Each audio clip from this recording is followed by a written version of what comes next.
No princípio criou Deus os céus e a terra. E a terra era sem forma e vazia, e havia trevas sobre a face do abismo, e o Espírito de Deus se movia sobre a face das águas.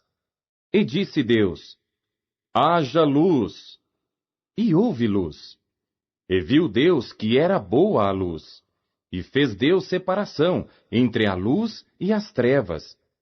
E Deus chamou à luz dia, e às trevas chamou noite. E foi a tarde e a manhã, o dia primeiro.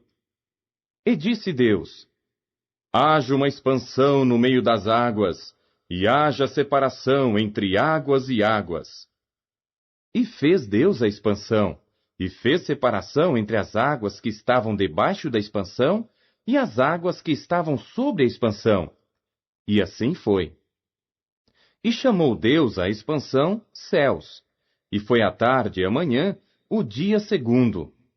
E disse Deus: ajuntem-se as águas debaixo dos céus num lugar, e apareça porção seca. E assim foi. E chamou Deus a porção seca terra, e ao ajuntamento das águas chamou mares. E viu Deus que era bom. E disse Deus: produza a terra erva verde, erva que dê semente, árvore frutífera que dê fruto segundo a sua espécie, cuja semente está nela sobre a terra. E assim foi. E a terra produziu erva, erva dando semente conforme a sua espécie, e a árvore frutífera cuja semente está nela conforme a sua espécie. E viu Deus que era bom. E foi a tarde e a manhã, o dia terceiro. E disse Deus: haja luminares na expansão dos céus, para haver separação entre o dia e a noite, e sejam eles para sinais, e para tempos determinados, e para dias e anos, e sejam para luminares na expansão dos céus, para iluminar a terra. E assim foi. E fez Deus os dois grandes luminares, o luminar maior para governar o dia, e o luminar menor para governar a noite, e fez as estrelas.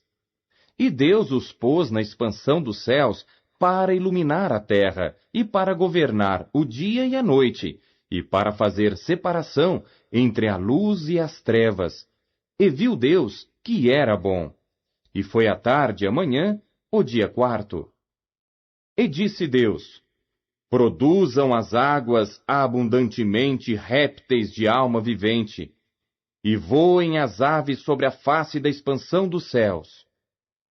E Deus criou as grandes baleias e todo o réptil de alma vivente que as águas abundantemente produziram, conforme as suas espécies, e toda ave de asas conforme a sua espécie. E viu Deus que era bom. E Deus os abençoou, dizendo: frutificai e multiplicai-vos, e enchei as águas nos mares, e as aves se multipliquem na terra. E foi a tarde e a manhã, o dia quinto. E disse Deus: produza a terra alma vivente conforme a sua espécie, gado e répteis e feras da terra conforme a sua espécie. E assim foi. E fez Deus as feras da terra conforme a sua espécie, e o gado conforme a sua espécie, e todo o réptil da terra conforme a sua espécie. E viu Deus que era bom. E disse Deus: façamos o homem à nossa imagem, conforme a nossa semelhança, e domine sobre os peixes do mar, e sobre as aves dos céus, e sobre o gado, e sobre toda a terra, e sobre todo o réptil que se move sobre a terra. E criou Deus o homem à sua imagem, a imagem de Deus o criou, homem e mulher os criou. E Deus os abençoou, e Deus lhes disse: frutificai e multiplicai-vos, e enchei a terra e sujeitai-a, e dominai sobre os peixes do mar, e sobre as aves dos céus, e sobre todo animal que se move sobre a terra. E disse Deus: eis que vos tenho dado toda a erva que dê semente que está sobre a face de toda a terra, E toda árvore em que há fruto que dê semente, ser-vos-á para mantimento. E a todo animal da terra, e a toda ave dos céus, e a todo réptil da terra, em que há alma vivente, toda a erva verde será para mantimento. E assim foi. E viu Deus tudo quanto tinha feito, e eis que era muito bom. E foi à tarde e amanhã, o dia sexto.